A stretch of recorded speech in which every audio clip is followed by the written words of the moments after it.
everybody. So as a result of the pandemic, clubs are closed. I'm not out seeing music and doing what I normally did at night, which has me up very early in the morning. And for your entertainment, or for me to fill in my time, I have taken to the airwaves.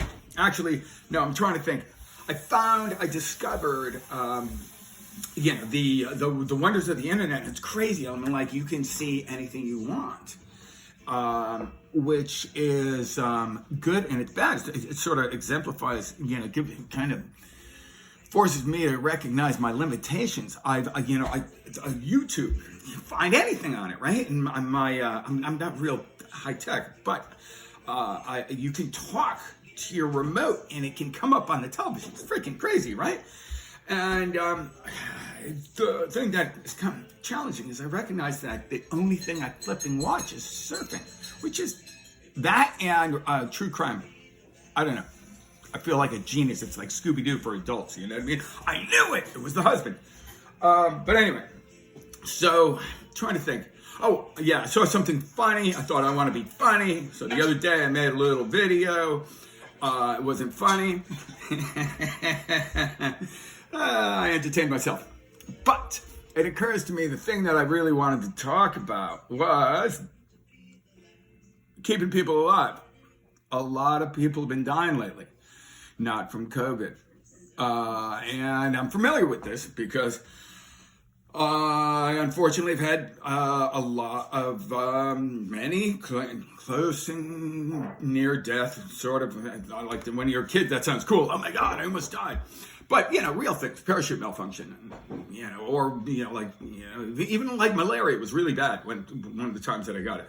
So that's a really freaking desperate, horrible way to die. The parachute would have been at least a little glamorous. What is it that I want to talk about? Mostly I want to talk about me and look really cool. No, I'm just kidding.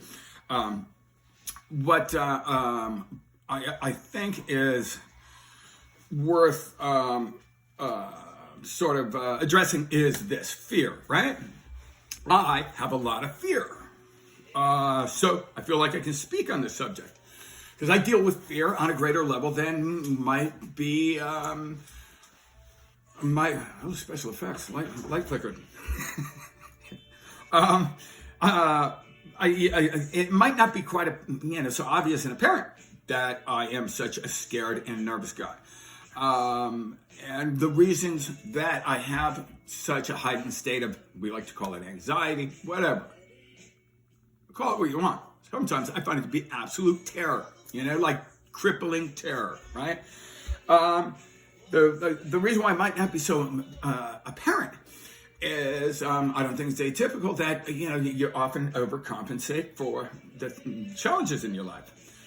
Often the most, the bully is the most, scared, insecure, character, or that guy, fighting against, I shouldn't get too political. Anyway, so as it turns out, fear has motivated me in a lot of ways.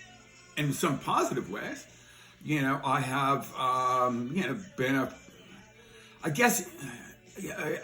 one of the things I've always wanted to do is not experience fear.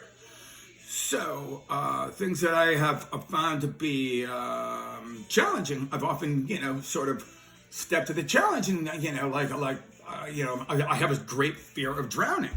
I'm a surfer, and I was a competitive swimmer. I even set a state record when I was a little kid in Connecticut. Small state, obscure sport. I don't want to overstate my, great successes, but in the medley relay, I was the butterflyer. And anyway, kind of tough when you peak young. When I was 8. The rest of my life's been a disappointment. But those are my glory days. I'll tell you a story. Anyway, so overcoming fear has been a little bit too much the focus of my attention, perhaps at times. Other times, I've circled the globe. I've lived in Africa, Asia, Europe, East Coast, Midwest, West Coast. Done a few things to sort of, build my confidence and hopefully someday live without fear. I'm now old. Turns out that doesn't necessarily accomplish, fear is going to be part of your life.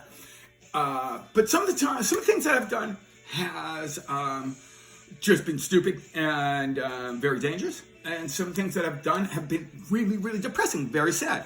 And I think that there are people out there living with this and dying. I've lost some friends recently, and people I don't know. Yeah, that's my motivation. I hope maybe somebody who might benefit from hearing this will. The other day, I was chilling out, and like sun had set, then helicopters were buzzing all over the place. I live on the beach, and surf gets big, and that was quite sad because at that hour, not usually that much of a recovery effort. It wasn't a rescue at that point. You can be sure that most likely somebody's not alive. The surf gets big and people die, and another friend, base jumper with a wingsuit, freaking wild, amazing, right? He fortunately survived, but there's a lot of things that we do kind of pushing our limits, and I'm not saying don't do that, but if you're compromised, like my decision making has been, there might be things you don't need to do. Case in point, skydiving in Zimbabwe over landmines during peacetime. I mean, the price was right? I was like, I ended up actually, part of my motivation for getting to Africa was to get away from myself. You know what I mean? I was dealing with some stress back home, and my go-to was often go travel. And I was in the Middle East. I can't remember why. Just stumbled upon a place called Petra in Jordan, which, by the way, if you've never even heard of it, never seen anything about it, and you're a freaking kid wandering around, you walk into this place, and you're like, oh my God, it looks like Mount Rushmore looked like a mistake. They've carved this entire Roman city out of rock. Who knew they could do that? I don't know. I did at that point. But anyway, I had met a guy from New Zealand after running through the mountains in Yosemite, and turns out he was running a river company in Zimbabwe on the Zambezi, and I ended up going down there, and I guess one of the things that happens is if you deal with a lot of anxiety or fear or whatever, and if you're really insecure, let's call it that, there's a constant need to sort of validate yourself by doing things that make you feel valid. And in my case, it was a lot of physical activity because I'm physically adept. There are people that work themselves to death. And there are people that drink themselves to death. There's a lot of different ways that you cope with the challenges that you have. And some are considered to be great and honorable. At least on paper, the guy that works himself to death has made mad money. And, the measure of success in my country is often in dollars, not necessarily happiness. And that's a whole different subject. But, they are not necessarily challenged as much as those that might look like a slacker. Oh, he doesn't surf. Or other things, right? Just so try and have something entertaining to talk about. I don't want to just talk about people that are just dying, because it's funny, after I made that video the other day, I'm cruising through Golden Gate Park and blissed out, and then I'm thinking what I really wanted to say was this, and then I'm thinking about all the things that make me feel bad about it because people died and I almost died, and so I'm like, make it fun, tell some fun stories. So I'm in Zimbabwe. Turns out you don't always have to face your fears, right? If you're in Zimbabwe in the 90s and the plane doesn't look like it can quite get off the ground, you don't need to get in it and jump out of it to see if the parachute works as well, which, as it turns out, it didn't. So the price was right. I had yet to figure out the great wisdom that I now possess and I share with you. $15. Seems like a fair deal to me. So this was my third jump, and I'm jumping in this plane that's kind of like, sort of like a early, like 69 Beetle Volkswagen. It's an old car. with the doors off, and as we're taking off on the freaking airstrip, and there's pretty primitive place, Victoria Falls, Zimbabwe, there wasn't a whole lot of pavement. So we're on the pavement, which just happens to be the international airport, which is a little tiny strip of pavement. We're on the plane, and it's an old plane. You don't think it's going to get off the ground. When it does, you're pretty sure it's not going to be able to land, which is motivation to go skydiving. So the threads of the tire, they finally get up off the ground. And it occurs to me one of the things it did was we immediately flew past another little plane that had crashed earlier, like it was still there. My sense of comfort and security was not at an all-time high. But this is now my third jump, and we're jumping fairly low altitude. And I jump out, and my parachute, the primary and secondary parachute deployed right away. So as far as parachute malfunction, it did malfunction. It's not like I landed in a tree and grabbed a branch. It's not that exciting of a story, but all the same, it's uncomfortable, right? So I'm trying to think, at 3,000 feet, free fall, you've only got about, I think, 15 seconds. So you got to think kind of quick. And it was interesting. One of the first things that happened, I jump out of the plane, boom, all of a sudden, you feel like you hit a wall. I look up, and two chutes are tangled, spinning and around, and what have you. The first thing that happened was I have this really loud, audible sound of my voice, as if it's on a megaphone. Not my voice. Yeah, I'm talking to myself even then. My breathing, which was, I don't know, maybe it was a reminder that if you want to continue breathing, you might want to sort out your parachute. One way or another, two chutes, they tangle. You can't really, I remember rehearsing this story in my head a moment ago, and I was like, it's going to be smooth and funny, and it's not working out that way, but bear with me. Anyway, it turns out I'm spinning around, chutes are fluffing and tangled, and I don't know how I knew this. And not to get overly spiritual, but there's one other quick story I'll tell you. And, you can believe what you want. My experience in a couple of situations like this is that it might be a lot of different things, but one way or another, I kind of, my inner voice speaks up at time. Probably it's one of the few times that I'm not talking and I can hear it. Maybe it's always talking to me. I should shut up. But one way or another, I sorted it out, right? I don't know how I knew not to just cut away the one chute. Somebody probably had told me, but if I did, it would have tangled. I would have fallen down. It would have hurt. I looked at my primary chute, really tangled. The other one, little round chute, kind of open. So I'm like, let's go for this one. So I pulled in on the cords. I'm like, let's try this. You're kind of winging it when you don't have a whole lot of time to live. So I'm pulling on the cords, and sure enough, the primary chute sort of coming down. I freaking bundle it and bunch it up, put it between my legs. I look up, I'm like rock and roll. I got a full chute, life is good. But then I realized the cords are really tangled. I unwind, it's just one crisis after another. Now it's open, and I figure, okay, party on, life is good. And I realized I'm drifting. There had been a civil war in Zimbabwe. Used to be called Rhodesia. That's another story. But there was still landmines, and there was areas that you knew not to walk. I actually had to take a girl who was worked with Nelson Mandela. It was an interesting story, but she was so freaked out. I was running down the Zambezi River, and she was so freaked out by the river she couldn't freaking go any further. So we had to follow the animal tracks up to the road, because that's what you do so you don't step on landmines. Anyway, we made it. Yes. I am now drifting on a little round chute. Kind of, I don't know. It was worthwhile equipment when it worked. Drifting toward the landmines, which is really disappointing. The other thing that was disappointing, though, was that, as it turned out, I found out later that there was reason to believe my chute wasn't going to work because, and we take this for granted in the great nation of like America, where we have abundance of everything. There was a shortage of rubber bands. I happen to have a rubber band right here, in case anybody doesn't know what that is. This is not part of my plan, but this is what. So you need something like this, which you find laying around on your table randomly here in the States. In the 90s in Zimbabwe, there was a shortage.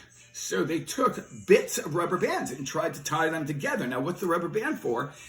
when the rigger puts your chute together, and you should typically pack your own chute unless you're like me and didn't know how to do it. You know, pay the guy 50 cents. You don't pay him more, or else you start a war, or whatever. It's a whole different thing. But he did his best to tie bits of rubber bands together so that he could secure the ripcord to not deploy like it did.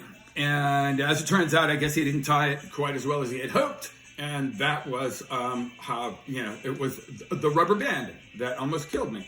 Isn't that crazy? That's pretty nuts, right? Anyway, so I sort this out. Now I'm drifting toward the landmines. It's uncomfortable. Probably not that many. Don't let me overstate this.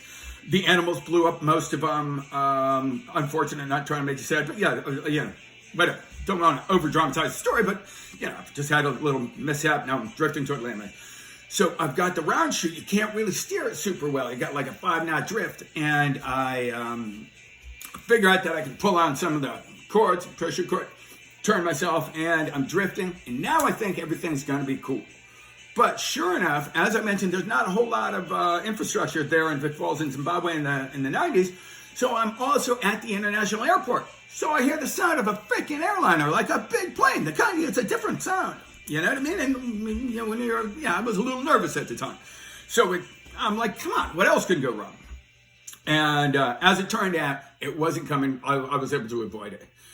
So it all worked out fine. All right, I'm going on about this story. It was funny. The jump instructor, a guy named Scruffy, Jim, used to jump barefoot. And this is smart. I actually think there's value to this. Fear is also something that you can kind of breed, and you don't want to do this, not intentionally. And in order as to not increase the state of fear that I was experiencing, he lands barefoot right next to me, and I'm like kind of freaked out. He says, "Hey, mate, you getting that shit a bit dirty out? Pick that up." And I'm like, silly me. And it was a really good approach, because really I was kind of tripping. And had I not jumped like soon after, I might not have jumped at all. As it turns out, plane landed, he put me in it, we went back up, hanging on the wing, ready to go. I was having some trouble letting go, and Jim helped me. We don't need to talk about how he helped me, but he got me out of the plane, parachute again, everything worked out fine. Let's see. Fear. I'm getting a little random here. Travel, culture, and porn. Let me think. Good, fears. Shit. Okay, you know what? Here's the thing. I guess the thing that I really, that concerns me most, and one of the ways that people are dying, not just like, bro, are you afraid to go out and surf like the guy that died the other night? Or you really need a distraction, like, and I don't know that's the case for my friend who, crashed. I mean, let's face it, wingsuit is fun. I don't know that I really need to challenge. I don't know. I find it to be fun. I think it's pretty understandable why anybody would find that fun. I personally had done some things that were unnecessarily dangerous. I think I, clarified that. You don't necessarily have to face all your fears, and you're never going to overcome all your fear. So learn to live with it and manage it the best way you can. One of the ways that people are often managing it is drugs and alcohol. I am familiar with this because I am an alcoholic and a drug addict. Yay me. Put that at the top of your resume. I'm not ashamed. I'm not proud. But here's the thing. Shame is one of the things that adds to people's fear. And if fear and anxiety is increasing their propensity to indulge, especially if they're in a situation where they might be dying, we're not helping anybody by shaming them. I think understanding might be a better approach. So, here's, again, just super simple realization. If you're a guy like me that lives with a lot of stress, the relief from it is intoxicating. I'm an addict of every form. I have climbed mountains and surfed waves and traveled the world and kayaked rivers in excess. It's always excess. If you're dealing with a lot of stress, a little bit of satisfaction is entirely intoxicating.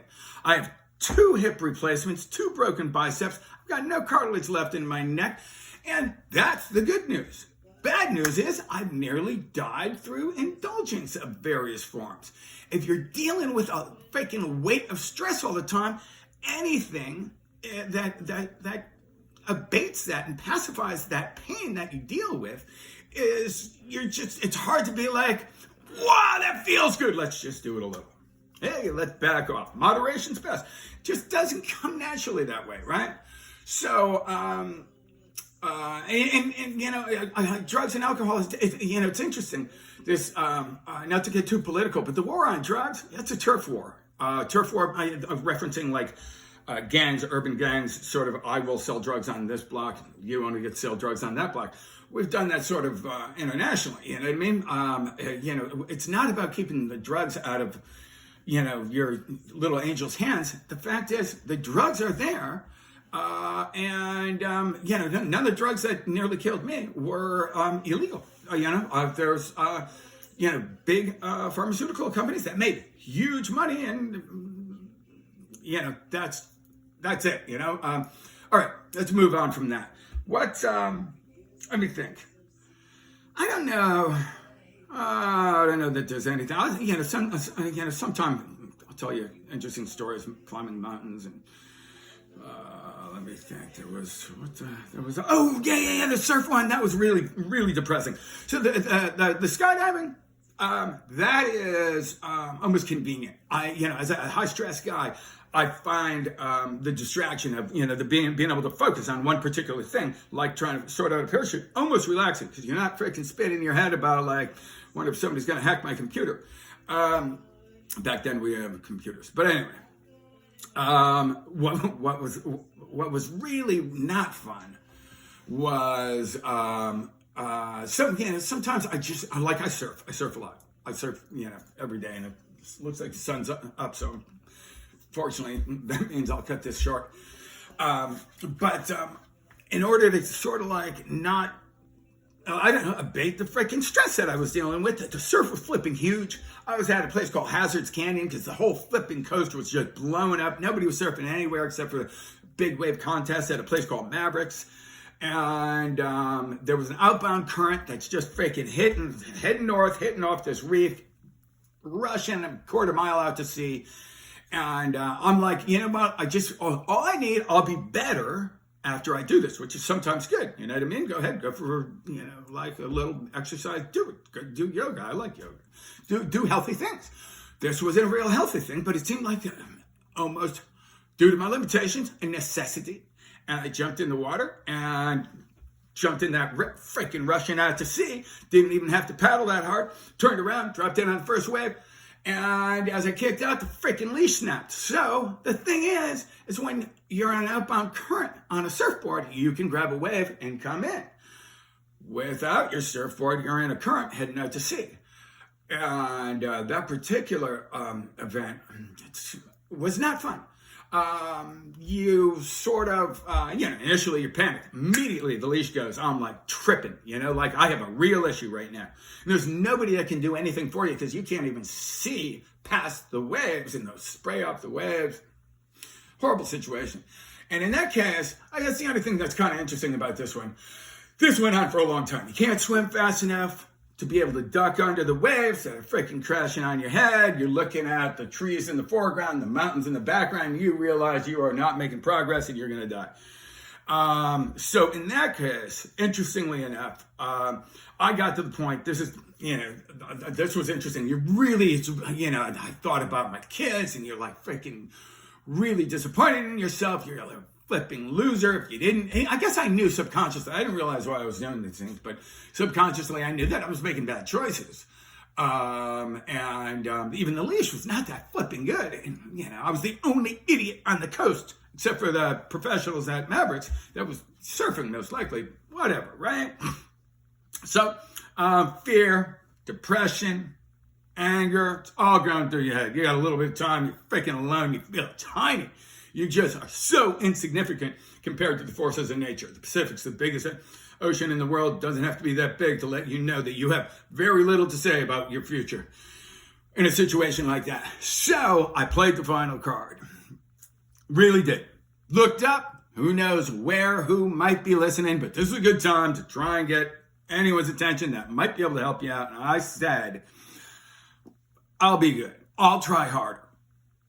If there's anything you can do, help me out, right? No kidding. No sooner had I said this, that the water had swirled, and the water does move around, a lot of currents and stuff like that. This is not supernatural, right?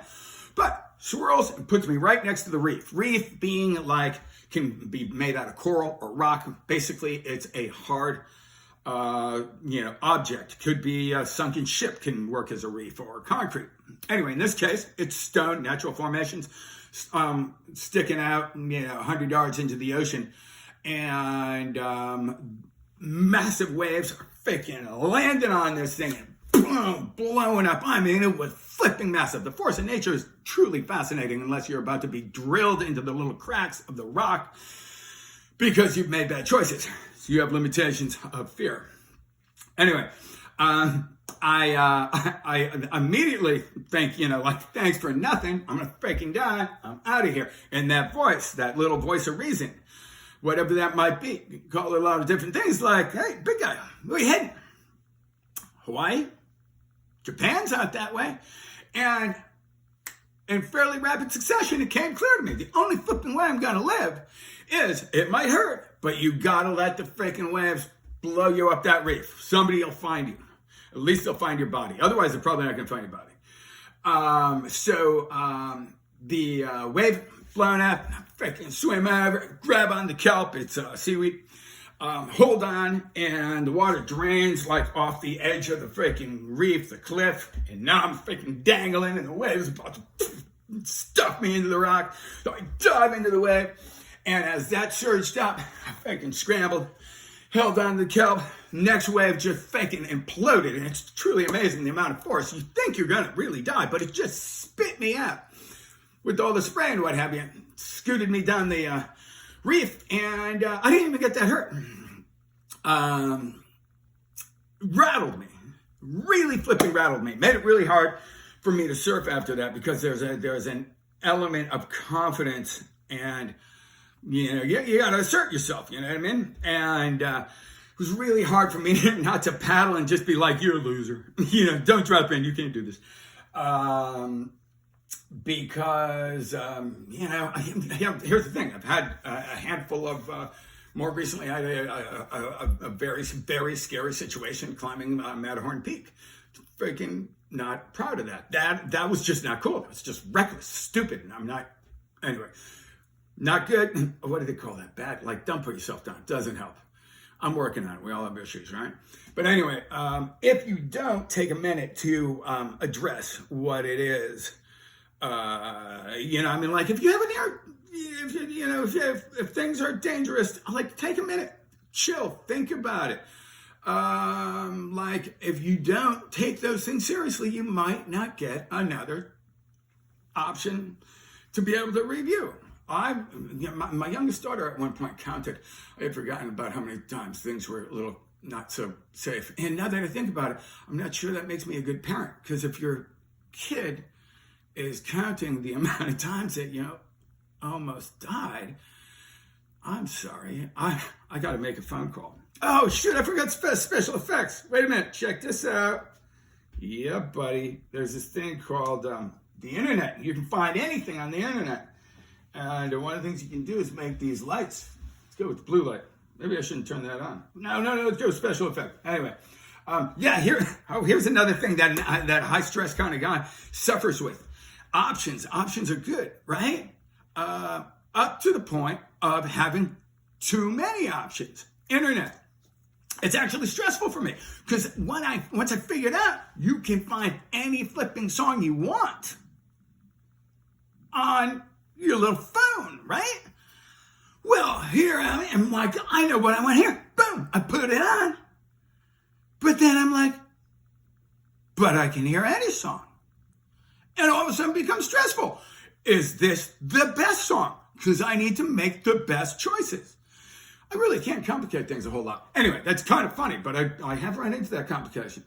All right, let's see. I think that, I guess the essence of what I'm trying to say. Oh, the biggest issue More people have been dying lately as a result of their stress manifesting in what we often judge and shame people for, and make things worse, being drugs and alcohol. And that's really, really unfortunate. There can be circumstances that are so stressful that you just can't handle the pain. So here's what happens, is that people are like, it's no longer like freaking keg party. This is fun. It's like, I can't handle the way I'm feeling. So, due to the plethora of options that we have in the States, and I have to say, unfortunately, it can be a little bit of a slippery slope, because once you got one prescription, pretty sure you're going to need something else to counteract that. I've been down this road, and it's flipping nuts what you can legally be provided to kill yourself. I mean, I had the most lethal combination of stuff. I'm flipping crazy. I'm not going to go into that, but it is readily available and really dangerous. But you're like just thinking, I just can't handle this feeling right now. And all I need to do is I didn't want to kill myself, but I didn't want to handle the pain that I was under. And I was under a freaking crazy, insane amount of pain. And there was some circumstances that added to it that made things feel even meaner. And I'm like, I just don't want to feel this way. And the only way I can't feel this way would be death, which I don't want to do, but I can take an adequate amount of, the benzos and tequila to be able to be napping. And that is relaxing. That's the only way I can relax. And what happens often is people are expecting just to relax and they overdo it, and it's unintentional, but they were just trying to temporarily put away their pain. And I don't know what happens afterwards, but they do, I guess. So right now, there's a lot of people with a lot of pain.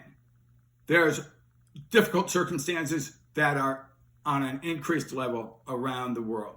There's a pandemic that is causing a lot of people to lose their jobs.